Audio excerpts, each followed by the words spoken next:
Welcome to Modern Day Abigails, a women's outreach of Calvary Chapel, Pearland. 2 Corinthians 5:17 says, "Therefore, if anyone is in Christ, he is a new creation. Old things have passed away. Behold, all things have become new." So let's listen to God's Word, where everyday lives transform and where we can become the women God created us to be.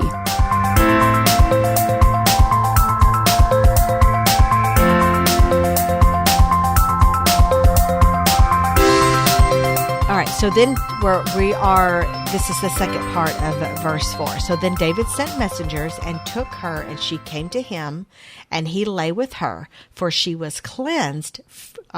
She was cleansed from her impurity, and she returned to her house. Which is why she was bathing. Yes, right. So let's talk about this verbiage There's a law. for just a minute. She was, air quotes here, she was cleansed from her impurity. Okay, this is actually talking about a woman's, I'm all stopped at. A woman's menstruation cycle. So the fact that this is even mentioned is a clear picture that a few days before this forbidden act, this is important, she was not pregnant. Right, Okay, exactly. She was not pregnant. And this is super important because of the very next verse, which is, and the woman, meaning Bathsheba, conceived. Right. Okay, so she sent David and told David, and she said, I am with child. Right. And all right, now let's go, Anna. Let's talk about this.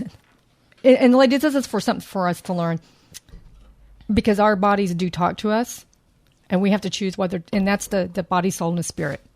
So our body is the part that has sin, as it has a sin nature, and it wages war on the mind. And so the body was wanting something, because normally after that time, that is when our hormones are really extremely high, because our body's preparing for to want a baby. We got all that fun stuff. I was actually doing some learning the other day about hormones, and so before ovulation, there's a lot of estrogen. Then there's an ovulation, which the progesterone goes up. So my thought is her hormones were raging at that time. Sure. So it probably wasn't much for her to say no, because her body's going, hey, this is great. He's the king. He's good looking. Look at that. Woo-hoo. So what we can learn from that is we need to be prepared for temptation. When we know we have a weakness, or we know that maybe we don't always think the best during raging hormones. I mean, our hormones go all over the place anyway. And 1 minute we might be biting somebody's head off, and the next minute we're really lovey-dovey.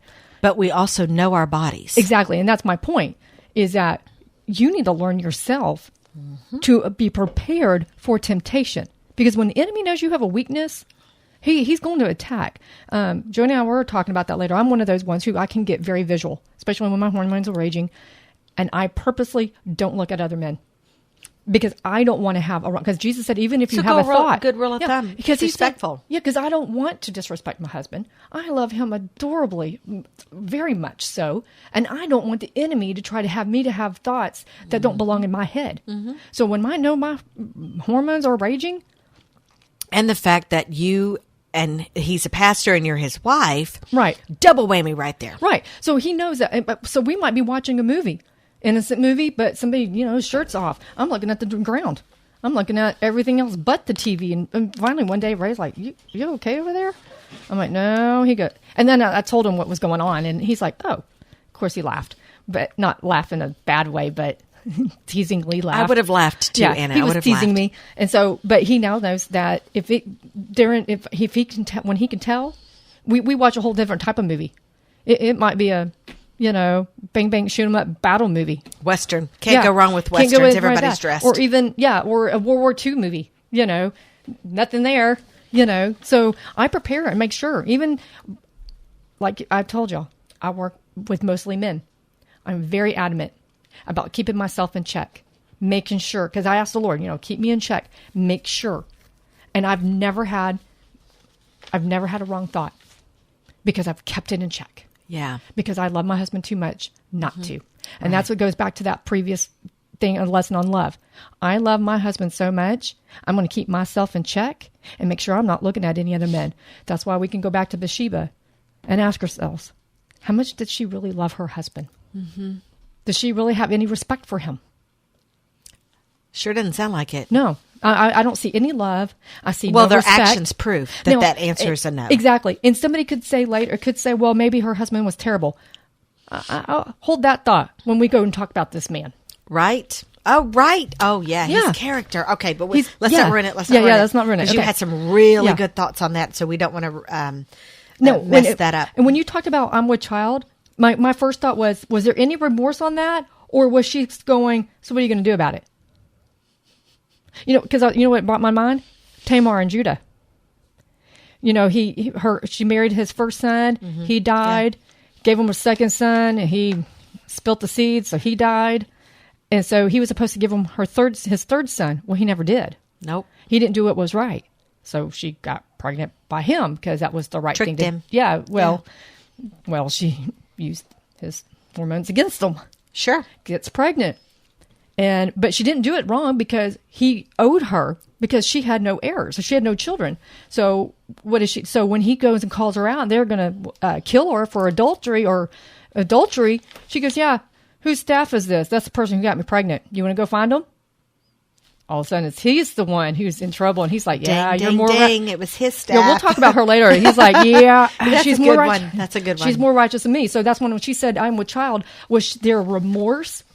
When she went and told David, oh my gosh, I'm with child, I regret what I did? Or was she just looking at him going, well, it's your child. What are you going to do about it? Yeah. Yeah. I don't know. I can't answer that because I can't tell the tone when you read it. Yeah, we don't get... Well, I'm going to tell you why. I don't think there was remorse. I don't see anywhere in here where she said, David, we need to go tell Uriah what happened. We need to own it. We made a mistake and we need to own it. Right? I don't see that in here. No. In fact, we're going to learn. We see the exact opposite from both of them. Yep, exactly. Because David has a plan. She not one time stops him. Nope. And she never went to her husband saying, hey, honey, I need to talk. Yep. Nope. She didn't do any of that. Okay. So, and if you tell me she was probably too scared, then why weren't you too scared to have relations without your husband? Right. You can't tell me you were too scared to go tell him you got pregnant, but you weren't too scared, go be with another man. Anyway. Or take a bath on the roof. Yeah, exactly. She wasn't shy, clearly. Okay. So I'm going to read verse. I'm sorry, I keep forgetting to talk into the mic. Okay. I'm going to read verse 5 again, and then we're going to keep going. Because we're going to break down verse 5. Well, we already kind of did, but I've got some thoughts on this. It's only a one sentence. She's pregnant. Yeah. Okay, she told David she's pregnant. Hey, know what happened? Yeah. Okay, so verse 5, and the woman conceived. How funny that they call her the woman. Okay, and the woman conceived, so she sent and told David and said, I am with child. Okay, so what we see is this just got a whole lot worse. And you have this saying, Anna, and I say it all the time now, and I've mentioned it several times in every podcast, is that you can pick your sin. You cannot pick your consequences. Right. And this is an absolute perfect example. Okay, so what we need to keep in mind is that if anyone, during this kind of time frame, this era, if anyone had found out that Bathsheba was pregnant and her husband was off to battle and the timeline didn't match up, the punishment for this adultery was death. I can't remember who gets to choose because I don't think they have to put them to death. I think they get to choose whether they do or not. I can't remember. I don't know. I thought it was automatic, but that's something that we'll have to figure out. But what we do know is King David, being King David, would not be the one dying. So I imagine she was pretty much freaking out at this point. So now we're going to read verse 6 and see how David reacts to this particular golden nugget of news. Okay, verse 6. Then David said to Joab, saying, send me Uriah. And Joab sent Uriah to David. Now, Uriah was off to war. Let's keep that in mind. So we're going to stop here for a sec. And so what I wanted to know is how far away Uriah was from Jerusalem at that point. How long did it take him to get back? Because that's time added to her pregnant, her pregoness. before her prego. You never heard anybody say that? Oh, she's prego. I thought that was a spaghetti sauce. It is a spaghetti sauce, but it's also a silly term for somebody who's pregnant. Okay, never mind. Sorry. Anna. Never mind. Sorry, anyway, go on. Okay. So that was time added to her before she started showing. Okay. And so David is trying to act very quickly, or else the consequences for Bathsheba were possibly death. So on another note, David clearly cared about her, or he could have just let it go, and she possibly would have been killed.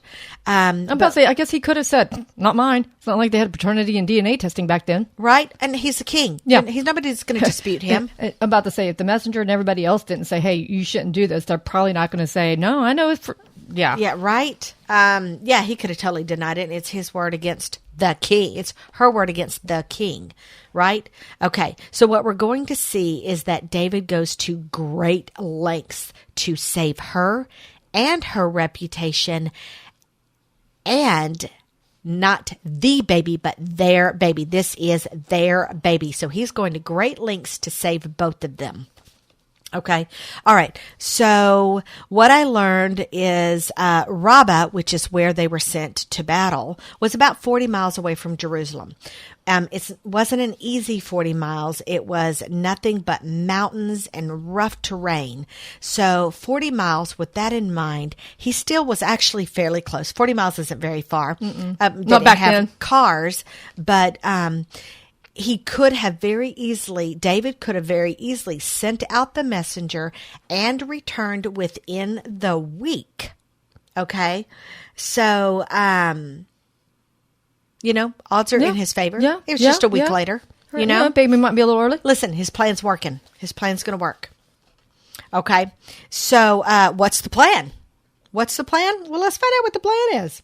So far, okay, so it's by far one of the most awesome plans to cover up an adulterous affair yet. So let's see what David has in store for one of his most mighty army warriors. Okay, verse 7. When Uriah came to him, so he's back, David asked how Joab was doing, and how the people were doing, and how the war prospered. David said to Uriah, go down to your wife, wash your feet. So Uriah departed from the king's house, and a gift of food from the king followed him. We're going to stop there. Wait, you found something out. I think I did. What did you find out? Right. She's been researching this whole time of, is Bathsheba sentenced automatically to die or not? What'd you find out? According to JesusWalk.com, and I'm not reading the whole thing, obviously, because I still have to pay attention to this. It does say, though, the penalty for adultery was death. No court in Israel has authority to convict the king of adultery. And David would surely intervene to protect Bathsheba of being convicted. So what this tells me is they could have said, look, we really did a bad thing here. They could have owned it. Yeah, they could have owned it. It goes back, yeah, they could have owned it. They could have owned they it. Didn't own it. Anyway, okay, so. They didn't even come close to owning it. Sorry. No, obviously not. They're trying to get Uriah back and hooked up. Sorry, I just put a piece of chocolate in my mouth, so I'm smacking. Okay. All right, so we see... what? No, keep going, because I got comments on this whole section, too. Okay, good. All right, so David said, I'm going to start at verse 8 again. David said to Uriah, go down to your wife, wash your feet. Go down to your house, not your wife. Go down. So whatever, go to her. That's a whole different subject. On, right? We are not discussing that. No. So go down to your house and wash your feet. So Uriah departed the king's house, and a gift of food from the king followed him. Okay, so the plan so far is just idle chit-chat. Okay, that's not bad. And go home and wash your feet. Okay, that's not bad either. Pretty boring plan so far. Okay. But hey, wait. The custom before going to bed was to wash your feet. So he was basically telling Uriah, go home and go to bed. Your wife's there. But since he hadn't seen his wife in a while, David was sure he would sleep with her and they would play intimate catch-up. No doubt this plan was absolutely successful. And to put a cherry on top, seal the deal, David sent over a basket of food. obviously to set the mood so they could have a romantic candlelight dinner and enjoy each other's company. Yeah. Super sweet guy doing a super sweet gesture. So Uriah rushed right home, jumped into his wife's arms, and they had a lot of fun. Yeah. No. Verse 9. Hang on. I got a couple of comments here. Yeah, go for it. First, David had every opportunity to say, look, Uriah, here's the thing. I screwed up. I screwed up. I messed up. He could have owned it. He didn't even have to blame Bathsheba. He could have said, look, I saw your wife and I took her. I am so sorry. She probably was not allowed to deny him. He could have taken all the blame on himself. Well, he could have, even if she didn't deny him, even if she didn't That's want what to. I'm saying. He could have done what Yeah. Abigail did and said, let the iniquity be on me. He could have said, let this be on me. I did this and I need to make it up to you. I don't know how you would, but do it. Here's the other thing, though. Uriah doesn't seem like a dumb man to me. Oh, no. I don't think so. So my question... He was like basically head of the army. So my thought was, did he see the red flags? He gets sent home by himself. David's having a chit chat with him. Tell him, hey, you need to go home and have sex with your wife. Because every man says that to another man. Yeah, I'm thinking about our men in our church. I don't think so. No. I know. I'm pretty sure nobody, when Ray was gone on this mission trip, when he got back, said, hey, you ought to go home, go have sex with your wife.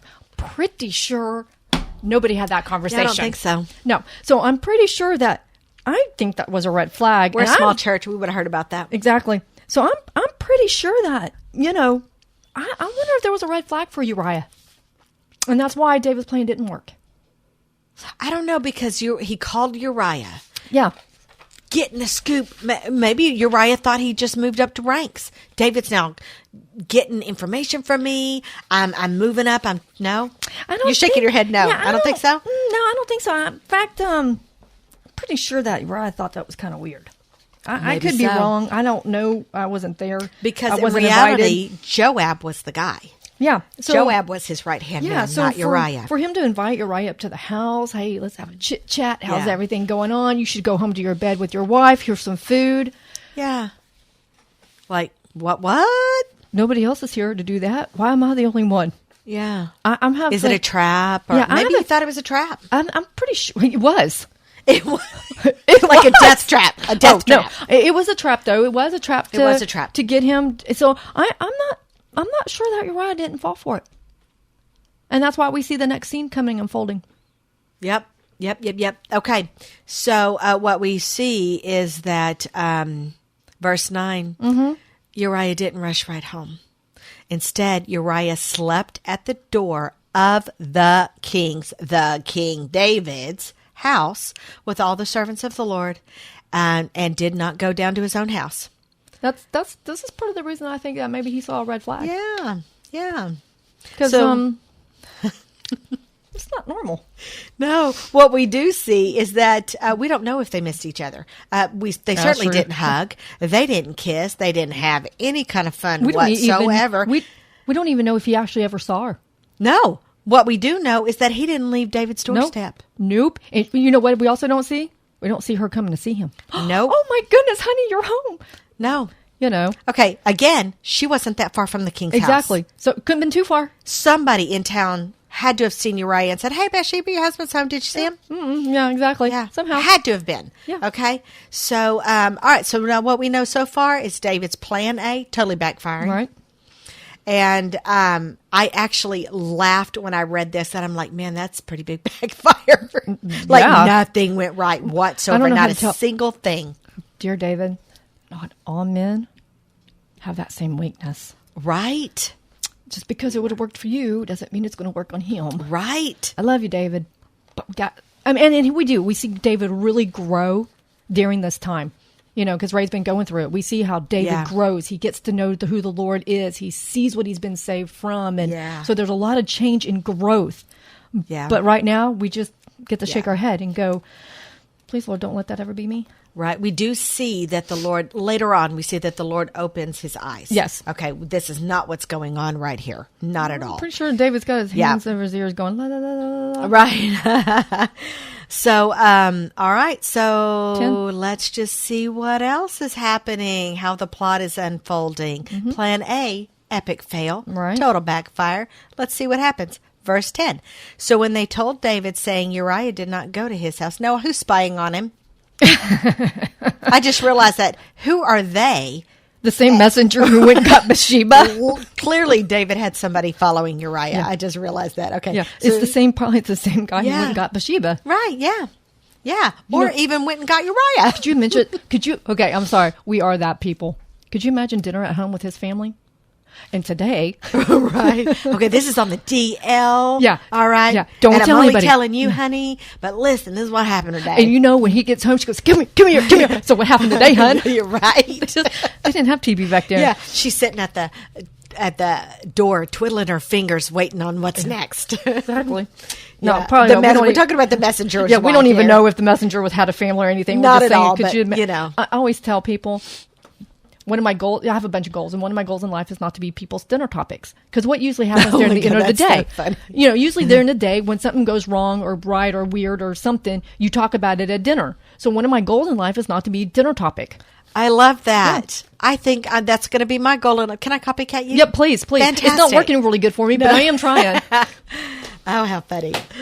Yeah, no, we get in trouble too much, Anna. Fun trouble. So, we do get talked about. But that sometimes. is one of my goals. So I'm sitting here thinking that poor messenger, he's just like, seriously, dinner topic. And David's absolutely clueless still. He's just so clueless. But sometimes we are. Sometimes we are clueless until the Lord just really takes us through to a place where we think we hit a brick wall and there's no way over. Sometimes the Lord purposely puts a veil over our face. Yeah. The Bible talks about the veil, and then the Lord finally removing it. Because sometimes you have to hit the brick wall. Absolutely. But David also talks about how the Lord can get you to leap over a brick wall. Yes. Yeah. So just a disclaimer here.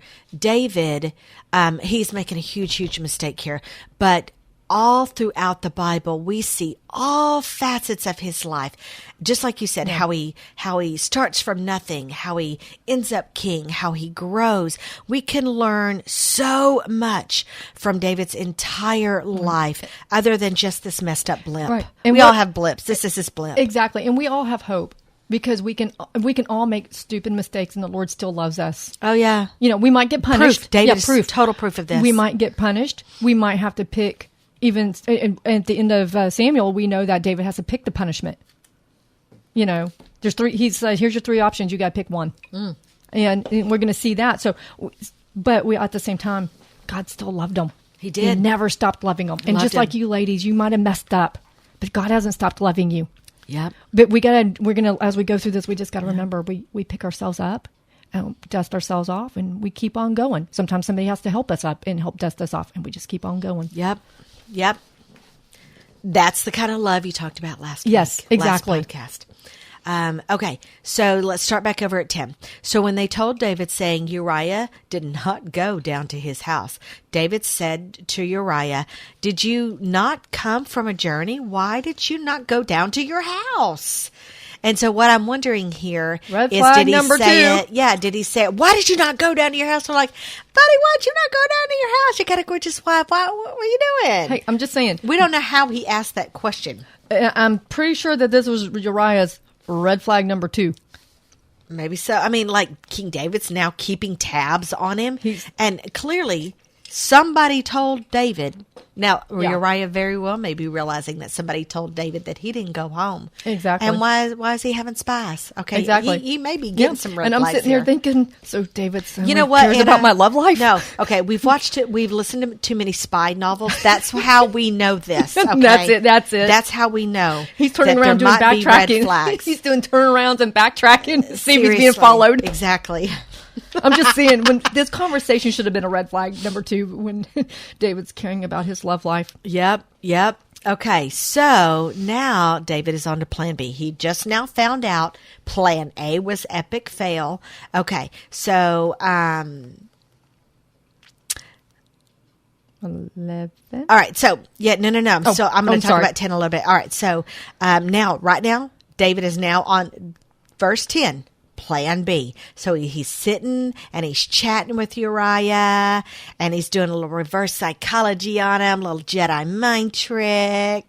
And he's thinking, surely this will get Uriah to realize he must go see his wife. He's putting thoughts in his head of how much he should be missing her right now. And so what we see is Uriah gets up and he heads home. Not. So what's Uriah's reply? 11. And Uriah said to David, the ark and Israel and Judah are dwelling in tents, and my lord Joab and the servants of my lord are encamped in the open fields. Now, just want to point out the word Lord here is not capitalized. He's talking about King David. It's like saying sir. Yes. Captain, general. Yeah, my king. You know, he's really just laying it on. And he said, shall I then go to my house to eat and drink and lie with my wife? As you live and as your soul lives, I will not do this thing. Integrity. Ooh, That's okay. a good thing, integrity. So what we see is this man is so dang loyal. Yep. And he loves his king and he loves the men he serves so much that he refuses to have any luxuries that they cannot have. He's so honorable and has so much integrity and respect. And you and I have been talking about this, and it's completely refreshing. Okay. So what we see is that David accepts this and feels terrible for his sin that he did against Uriah and his wife. No. Instead, we're on to plan C. Oh, I was about to say, I'm sitting here, I'm like, when you're like, I missed something. No, it's a twist. Yeah, there definitely is. No, you didn't miss anything. We're on to plan C. Plan B. Now plan B's epic fail. And that's Mark why it off. That's when I went back is you can tell Bathsheba didn't love her husband. He was not a horrible man. He wasn't an angry man. It wasn't like he drove her to somebody else's arms. This man seems pretty cool. He doesn't seem abusive or anything. Seems like he has integrity, respect. He's a protector. And now he's had another couple days. David's had another day that he could have confessed everything and said, look, it's all on me. It's not your wife. It's all on me. You know, I screwed up. I messed up. What do I need to do to make it up to you? Yep. I am so sorry. How do I fix this? Yeah. What do I need to do? None of that's going on. No. None of it so far. Okay. Nope. So what are we? Plan 12. Okay. Plan 12? I'm sorry. Verse 12. There could have been a few plans in between. Yeah. This is plan C, Yeah. verse 12. Okay. So then David said to Uriah, wait here today also and tomorrow, and I will let you depart. So Uriah remained in Jerusalem that day and the next. Now when David called him, he ate and he drank before him, and he made him drunk. All right, we see where this is going. And at the evening, it just keeps going. Okay, and at all the else goes, just got drunk. Okay, And make him think he did something. He took 2 days to figure out Plan C. Plan C took him 2 days to figure out this. What I'm going to do next? I'm going to get him drunk. You can definitely tell this is not the time they David sought the Lord. Right? Not at all. Not at all. It's just kept going bad when to worse. When he sought the Lord, he didn't have to have like plan A, B, C, D. And No, not at all. Yeah. Right? In his future, in his past endeavors. Okay. So he got him drunk, and at evening he went out and, okay. So now Uriah's drunk, and at the evening, he, being Uriah, went out and lay in his bed with the servants of his king, of his lord, but he still did not go down to his house. I am so really surprised that David did just not have some of his men go pick him up, take him home, open the door, and lay him in bed. Or undress him and, make sure he washed his feet and threw him in bed. Whatever. Not sure how drunk he was, but was this a flag C? Flag, another red flag. Was this like red flag number 3? I don't know. I'm just thinking, poor David. Plan C was also such a disastrous, colossal dud. Okay, so what's the next plan? We on to Plan D? Let's find out. So he's not even a mean drunk. He's a sleepy drunk. He's a sleepy, sweet, loyal, sleepy man of integrity. Even when he's drunk, he still does the right thing. Oh, no. So we're going to see how David really confesses and takes Uriah that wasn't under another his flag. wing. Why is the king trying to get me drunk? Seriously. He didn't get me drunk the last few nights. Why tonight is he trying to get me drunk? One, why did he bring me back? Two, why is he trying to get me to go to bed with my wife? Why did he try to get me to go home to my wife again? Why is he now following me? Yeah, why is he following me? Why is he trying to get me drunk? I don't think Uriah was dumb. I really think he knew something. He was a strategic warrior. There's no way he didn't know something. And if everybody knows David and all his wives, he probably was. And his possible sex addiction. Hey, the man had a lot of wives. He's now cheating. Well, some of it was because he had wives for strategic planning, which I think is a dud. sure, that's a good reason. Yeah, but still, at the same time, I'm pretty sure Uriah was. Listen, it's just going from bad to Yeah, worse. about There are no words right now. Uriah was suspicious, and I'm not going to say that in here when you read before that he's not going to be still suspicious, and he's just being a man of integrity.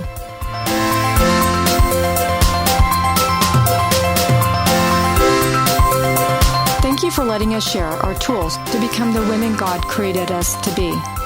If we encouraged you today, visit us at moderndayabigails.com. Remember, you are loved, cherished, and prayed over.